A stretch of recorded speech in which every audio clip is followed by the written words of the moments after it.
Allahun Azza wa Jall e falenderojmë, prej tij falë dhe ndihmë kërkojmë.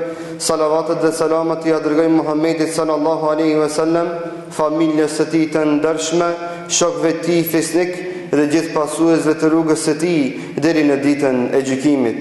Falenderojmë Allahun Azza wa Jall që na ka bërë pjesëtar të kësaj feje dhe të këtij dini, e në veçanti të ummetit Muhammedit sallallahu alaihi wasallam, i cili Zot këtë din dhe këtë ummet e ndihmoi me rinin islame. Dhe sot i dërgojmë mesazhe rinis islame për përgjegjësinë dhe barën që e ka marrë mbi supat e tyre për ta heqë këtë din para, për ta ndihmuar këtë din dhe këtë fe në gjitha mënyrat dhe shtresat kudo që janë ata. Thot Allahu Azza wa Jall: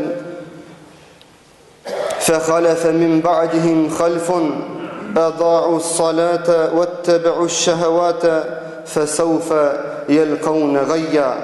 Thot dhe ata i trashëguan dhe pas tyre erdhën khalfun, trashëgimtar, nga mesi i tyre, nga gjaki i tyre, që flasin gjuhën e tyre, adha'u s-salat, e lanë më shpinë namazin, e lanë më shpinë faljen, e lanë më shpinë sejdën, e lanë më shpinë përkuljen për hir të Zotit, wattabi'u shahawat, e më njerë pas kësaj kur njeriu të largohet nga namazi, nga dini, thot Allahu Azza wa Jall, dhe pasuan pastaj epshet e tyre, shkuan mas të këqijave, i lanë të mirat dhe ju dhanë epsheve, amoralitetit dhe shfrenimit, prishjes dhe degenerimit. Fasawfa yalqawna ghayya. Dhe Allah thot Allahu Azza wa Jall, dhe në fund këtyre çka këta i pret vështirësi dhe e keqja në dunjë dhe në ahiret. O vëllezër, kjo fe është ndihmuar me të rinj, të cilët duhet të jenë të vetëdijshëm për përgjegjësinë dhe barën që e ka marrë mbi supat e tyre. I pari nga fëmijë që e pranoi këtë fe është Ali ibn Talibi radhiyallahu anhu, është Aliu radhiyallahu anhu, i cili ndihmoi këtë fe me gjuhën e tij, me trupin e tij, por edhe ishte në gjendje që edhe me jetën e tij ta ndihmon këtë fe. Përmend pejgamberi sallallahu alaihi wasallam, thot kur Aliu radhiyallahu anhu pranoi Islamin, ishte fëmijë 10 vjeçar, që mori përsipër që t'ia shpall armiqsinë gjithë Mekkës, që mori përsipër që prej këtij momentit ballafaqohet me gjitha sfidat dhe problematikat që i ka një musliman i ri, që e dinte dhe ishte i vetëdijshëm plotësisht se çka e pret kur del nga ajo dhomë që ishte së bashku me pejgamberin sallallahu alaihi wasallam. Thot Muhamedi sallallahu alaihi wasallam i thash Ali, shko pyete babën tënd, a ka me dhon leje për me qenë musliman apo jo? Që të mos të trehe, e që të mos të maltretoje, e që të mos kesh probleme pastaj. Tha ja Rasulullah, po ta bëj një pyetje e ti përgjigj mo. Tha ja Rasulullah, krijuesi jem, ai pyeti babën tem kur në çem mund këtë dunjë apo jo. Tha jo se ka pyet. Tha as unë atë nuk e pyes. As unë nga ai nuk marr leje për mi bo sejdë Allahut Azza wa Jall. Nuk marr leje prej tij sepse s'kam nevojë, sepse ai është Zoti i cili e ka kriju edhe atë edhe mua për t'i bo sejdë Allahut subhanahu wa taala dhe për ta njësu këtë krijues të madh i cili na ka kriju vetëm e vetëm për këtë qëllim final. Thot Allahu Azza wa Jall: "Afa hasibtum annama khalaqnakum abatha wa annakum ilayna la turja'un." Thot o ju njerëz, a mendoni se ju kemi kriju juve kot dhe se mendoni se nuk do të ktheheni te Allahu Azza wa Jall, do të ktheheni gjithsesi dhe se do të jepni llogari para Allahut Azza wa Jall.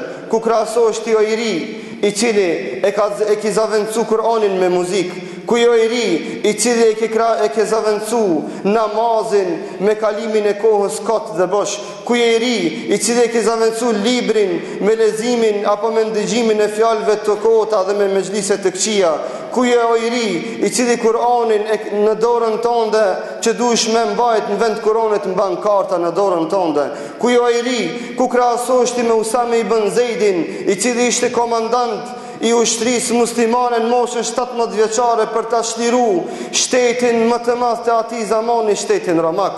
që përcaktuar nga pejgamberi sallallahu alaihi wasallam, ku ja bab që të japsh përgjegjësi këtij fëmije dhe të ngritish vetdijen se ai ka përgjegjësi ndaj Allahut azza wa jall, për momentin që do të hynë në bilik që ai të bën sejdë këtij Zoti.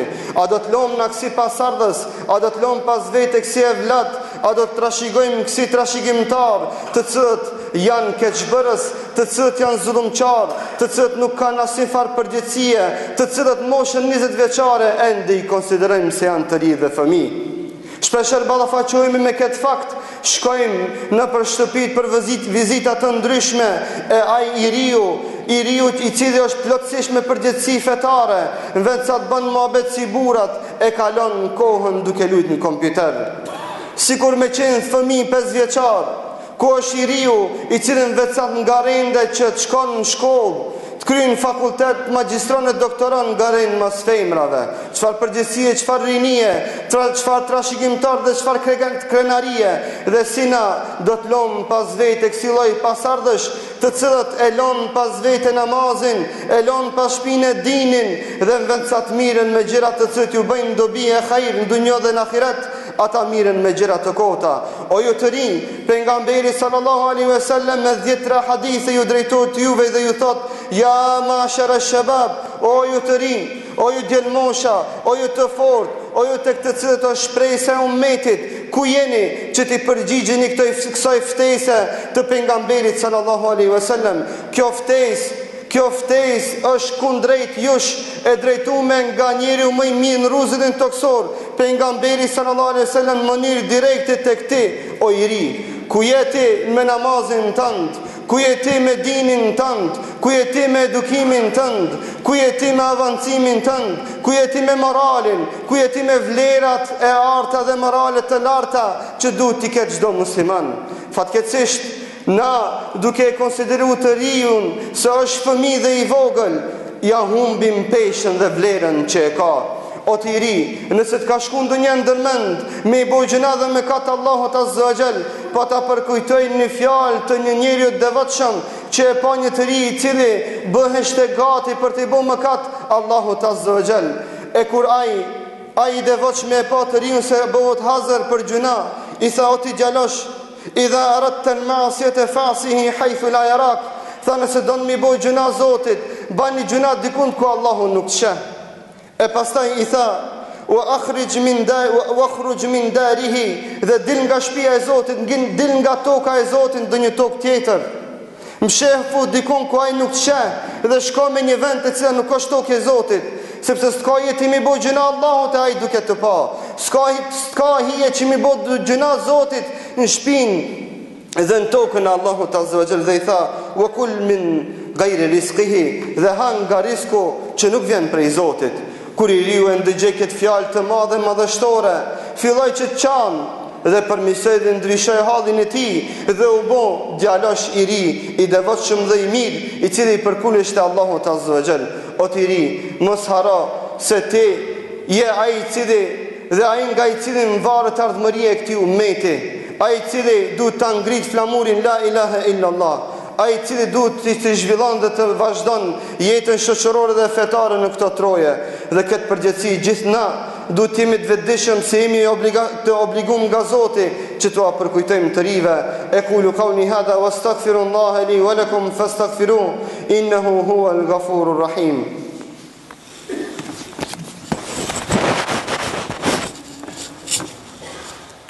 Alhamdulillah hamdan kamilina kama amar واشكروه وهو الذي وعد المزيد لمن شكر وأخرجوا حب الدنيا من قلوبكم فإنه إذا استولى أسر واعلموا أن الله أمركم بأمر عميم في كتابه العزيز فقال إن الله وملائكته يصلون على النبي يا أيها الذين آمنوا صلوا عليه وسلموا تسليما اللهم صل على سيدنا محمد وعلى آل محمد كما صليت على إبراهيم وعلى آل إبراهيم في العالمين إنك حميد مجيد وبارك على محمد وعلى آل محمد كما باركت على إبراهيم وعلى آل إبراهيم في العالمين إنك حميد مجيد اللهم أرنا الحق حقا وارزقنا اتباعه وأرنا الباطل باطلا وارزقنا اجتنابه. اللهم احفظ شبابنا وشباب المسلمين، اللهم اهدهم إلى صراطك المستقيم والقويم، إنك ولي ذلك والقادر عليه. إن الله يأمر بالعدل والإحسان وإيتاء ذي القربى وينهى عن الفحشاء والمنكر والبغي يعظكم لعلكم تذكرون. أقم الصلاة.